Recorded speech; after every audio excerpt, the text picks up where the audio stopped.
Hey guys, in today's video, I bring you an impressive and chilling story. Let's meet Cassia Ellsworth, a woman who delved into the occult, drugs and despair, until an encounter with Jesus on the other side of the fence changed her life forever. What he revealed to her was so impactful that it defies everything religions teach. Get ready, because this story will make you question everything you know about heaven, hell, and the purpose of your existence. So, before we start, leave your like, subscribe to the channel so you don't miss any content like this, and activate the bell to receive all notifications. Now, get ready for this intense and transformative journey. My name is Cassia Ellsworth, and this is the truth that no one likes to hear. Some people have to hit rock bottom to finally see the light. My fall was not quick. It wasn't a stumble. It was a slow, dragging descent, like someone drowning in quicksand. And when I realized, I was already buried up to my neck. I was born and raised in Savannah, Georgia, a city full of history and mystery, but what always attracted me was its darkness, not that of alleys, but of spirits, of secrets whispered in the wind, of tarot cards and enchantments that promised power. I was a very curious child, and this led me down paths that should have remained closed. To the 15 years, I found myself fascinated by the occult. To the 20, I was deeply involved in rituals that made me feel special, as if I held a key to the mysteries of the universe. And to 30, I had already lost everything that really mattered. The addictions came with it. First, to drink, which made the guilt go away for a few hours. After the drugs, that made me forget who I was. But what haunts me most to this day is what I did to my son. Nate was 17 when everything fell apart once and for all. He was always a good boy, better than I deserved, but I didn't see that at the time. I only saw a weight. A constant reminder of how I had failed as a mother. That night, I was drunk and furious. I don't even remember why. I only remember the words coming out of my mouth, full of venom. "If you want to end this, then go ahead." I threw him a rope. In the next instant, the world became silent, as if even the universe had held its breath. I saw in his face that he almost did, but he didn't. And in that moment, something inside me, it broke. The hangover the next day was the worst of my life, not because of the alcohol, but because of the crushing weight of guilt. I had become the monster I always feared I was. I lay in bed that night knowing I couldn't live with myself anymore. I grabbed a handful of medicine, swallowed them all at once, and closed my eyes. Darkness came immediately, but it wasn't the end. It was just the beginning. What I expected was emptiness. Dying seemed like the only way out. And I imagined that the second my heart stopped beating, everything would just go away, would go out, but it wasn't like that. I opened my eyes. I still existed, except it wasn't in my room, or in Savannah, or anywhere I knew.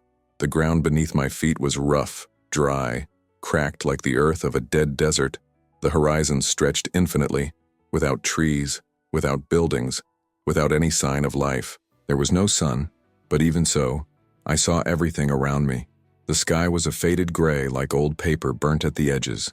I didn't feel cold, heat, or wind. Just one absolute absence of everything. My chest tightened. I wasn't in heaven, but it didn't feel like hell either. Then, where was I? I looked back, trying to find some reference, but I only saw more of that endless desert. No sound, no movement, just silence. And it was in that silence that I heard a voice. "Cassia." My lungs seized up. I knew that voice. My mom. I turned around quickly, and there she was, Maggie Ellsworth, standing, wearing a simple blue dress, her gray hair arranged the way she always wore it. She looked so real, but my mother was still alive. I knew that. So how could she be there? My instinct was to run to her.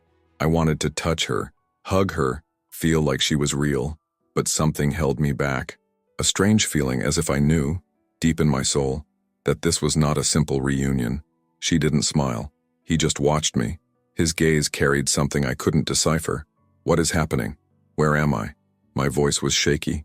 She didn't respond right away. He just raised his arm and pointed at something behind me. "Look there, Cassia. There is Jesus."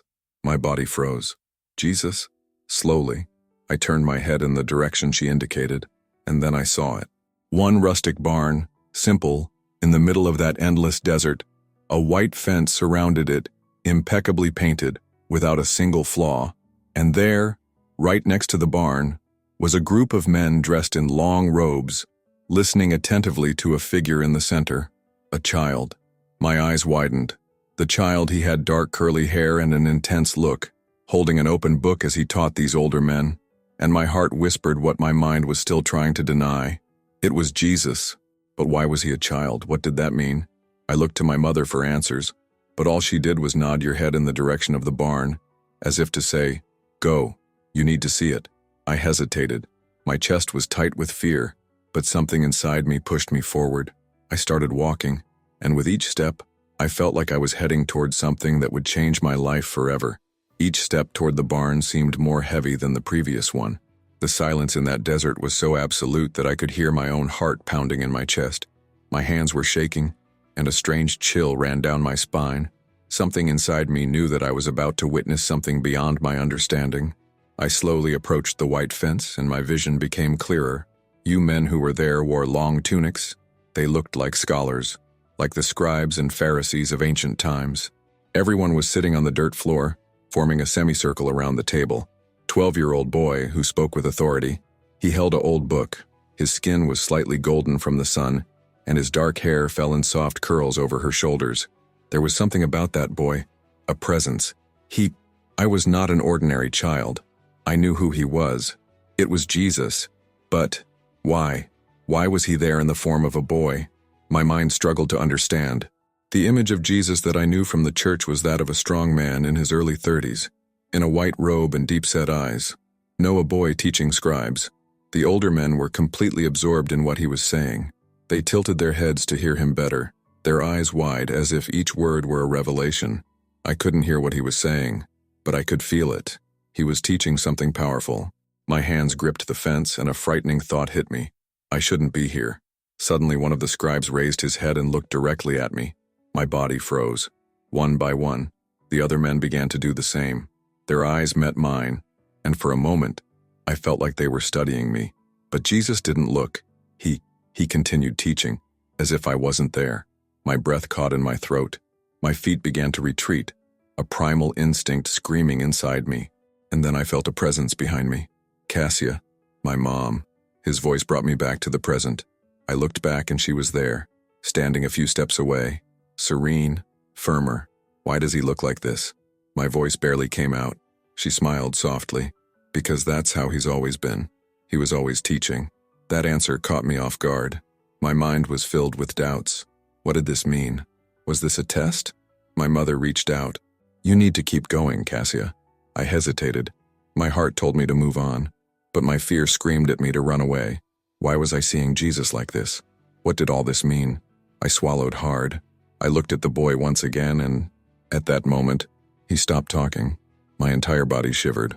Jesus closed the book slowly. Then finally he lifted his head and looked at me. I stopped breathing. Your look went through my soul, and without saying a single word, he made me understand that something bigger was coming. I needed to move on. I took a deep breath and took the first step towards the end of the fence. I kept walking. Each step closer to the end of the fence brought a different weight, as if the air around me was becoming denser.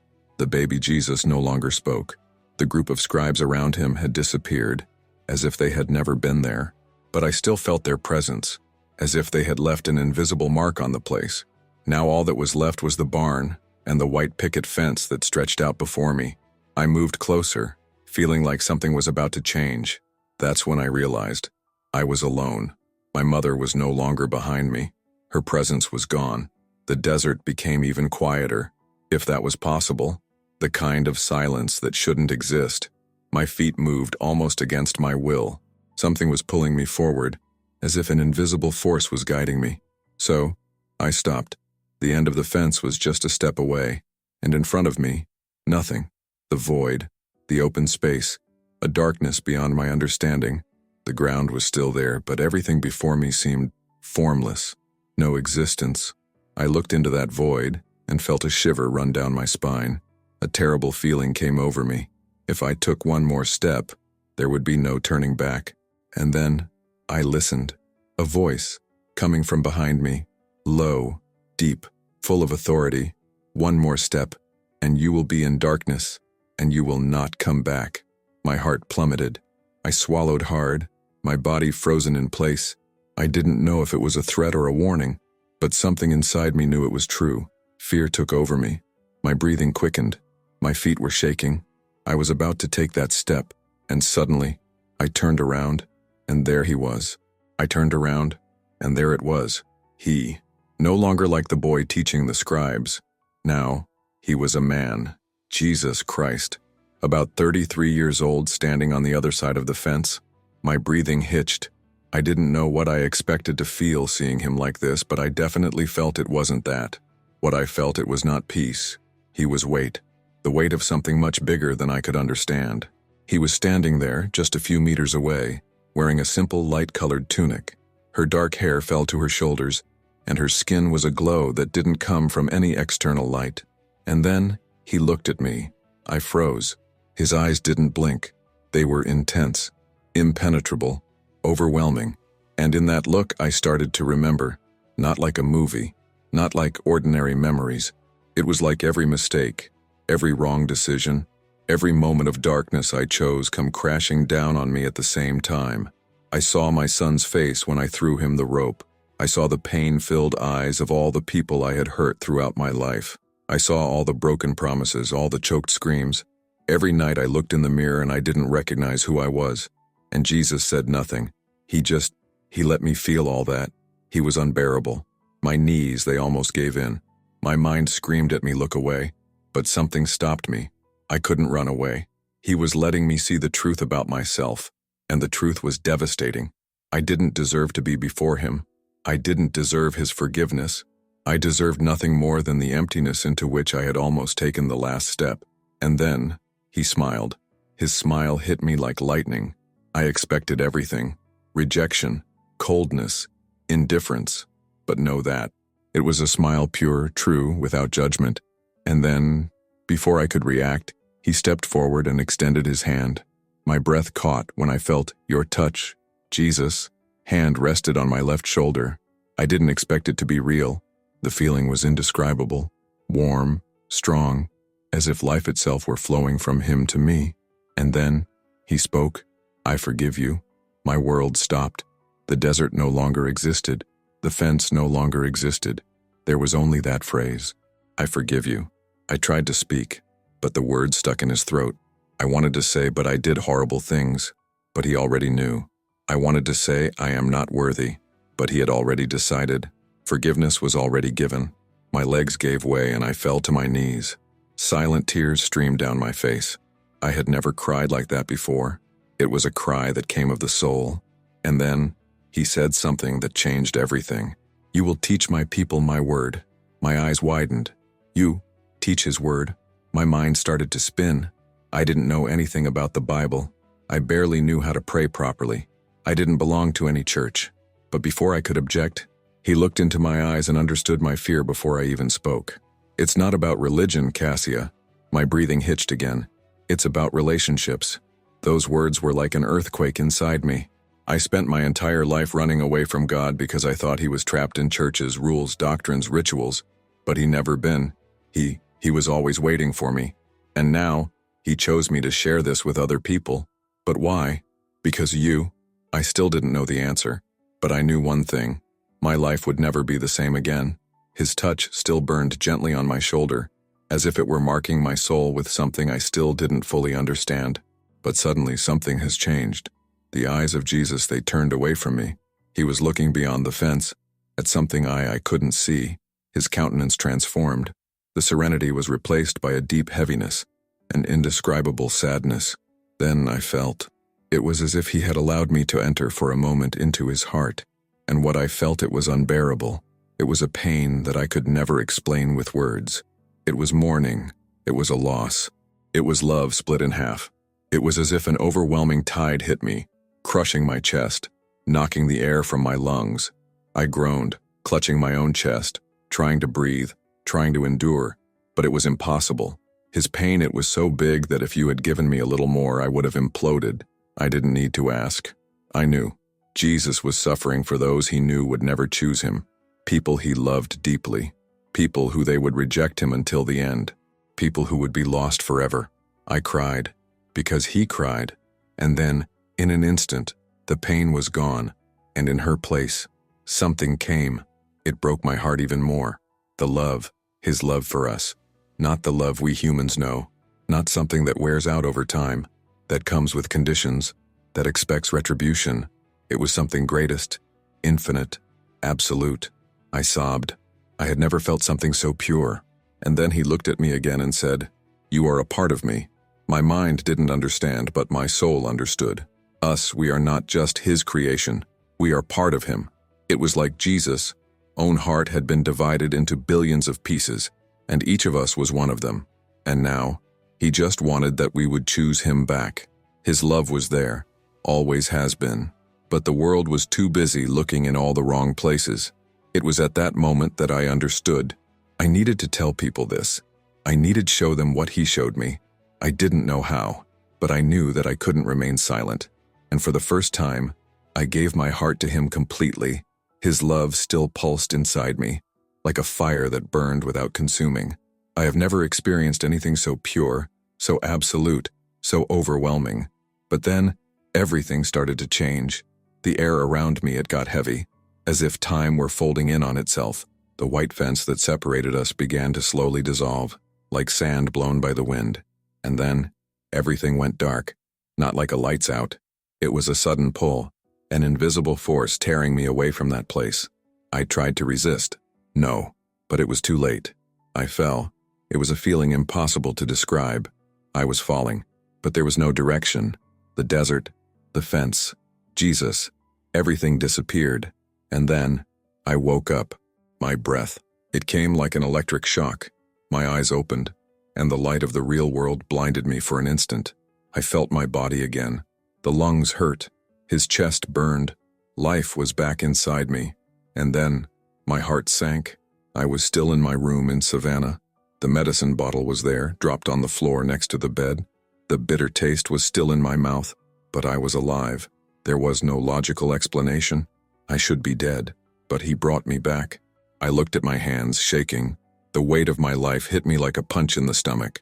What would I do now? How would I live again knowing what I saw? Then, I remembered his words. "You will teach my people my word." But as I didn't know anything about the Bible. I was a former addict, a broken woman, a failed mother. I didn't have a church. I wasn't a saint. But something inside me told me, it doesn't matter. I needed to change. And for the first time, I wanted to change. I was back, but I was no longer the same person. To wake up viva, it was a shock. But waking up different, it was even scarier. In the first few minutes, I was paralyzed in bed, trying to understand what had just happened. The image of Jesus was still engraved in my mind. Close, the desert, his pain, and what he said, "You will teach my people my word." These words echoed inside me, like a bell ringing non-stop. But I didn't know where to start. I was a bankrupt, broken woman with no morals whatsoever to talk about God. I knew I couldn't just continue living the same way. But change it wasn't easy. In the first few days, I had withdrawal crises. The alcohol screamed through my body. The drugs were still on my mind. The demons of the past tried to pull me back. But something had changed inside me. The emptiness that once consumed me, it was no longer there. And for the first time, I had a reason to fight. The first thing I did was look for my son, Nate. I needed to ask for forgiveness. I knew that I didn't deserve his forgiveness, but I needed to try. I went to my sister's house, where he had been living since I got too deep to take care of him. When he opened the door and saw me, his expression was one of pure shock. He didn't say anything, but his eyes, they were afraid, and that broke my heart, because I knew it was my fault. I tried to speak, but my voice broke. My face felt hot. Tears came before words. "Son, I don't know how to fix this." My voice was shaking. "I don't know if you can forgive me, but I wanted you to know that." Nate raised his hand. "You tried to kill yourself." His voice, it was firm, but there was pain there. I closed my eyes. He didn't need to ask. He knew. I tried. I admitted. He was silent for a long time. So finally, he sighed. "I wanted to be mad at you, Mom," he said, his voice low. "But I can't, because I've been where you've been, and I know what it's like." My chest hurt. I almost pushed him into the same abyss I had been in. He looked me in the eyes, and for the first time in a long time, I saw my real son. "Do you want to change?" he asked. "Try." The answer came quickly, without hesitation. Nate sighed. "Then prove it." And then, he closed the door. It wasn't an immediate happy ending, but it was a start. In the following months, my fight really started. I gave up drugs, the alcohol, the life that pulled me away from God. I went back to that pastor, the one who years before told me that God would use me for something great. This time I heard, and then I started studying. Not religion, but the truth that Jesus showed me, his love, his pain, his desire that people chose him. The journey was painful, but I knew I was no longer alone. For the first time in my life, I was truly alive, and now I had a mission. If you had met me a few years ago, you would have seen me sitting in the corner of a dark bar with a glass of whiskey in my hand and no hope in my eyes. Today, you would find me in a completely different place. You would find me standing up, sharing what I learned. Because this is the truth. I went into the abyss. I saw what was beyond the fence, and I came back, not on my merit, but because Jesus came to get me, and he is waiting for you too. The first time I shared my experience, my voice was shaking. I thought no one would believe me. But then, I realized, it doesn't matter if they believe me. What matters is that the message is real. And when I spoke, something happened. I saw eyes widen. I saw hearts open. I saw people allow themselves to believe. And in that moment I knew that was my mission. I'm not a pastor, I'm not a missionary, I'm just a woman who was broken, rescued, and transformed. And I'm here to tell you that there is hope. The white picket fence is still on my mind. I remember her every day, because I know what it means. Our sins separate us from God, but he doesn't want us to be on the other side. He wants to tear down this fence, and there is only one way to do this. Choosing him, not religion, not dogmas, not labels, just Jesus. That's what he showed me, and that's what I want to show the world. If you think you've gone too far, you're wrong. If you think he doesn't care about you, you're lying to yourself. I know this because I thought so too, but I went to the limit, and he brought me back. So if you're reading this now and wondering if there's still a chance for you, the answer is yes, because he is already waiting. If you like this beautiful spiritual testimony, leave a like, comment on your impressions, subscribe to the channel, and don't forget to activate the notification bell to watch each new video and help us spread this message to a greater number of people. Until next time.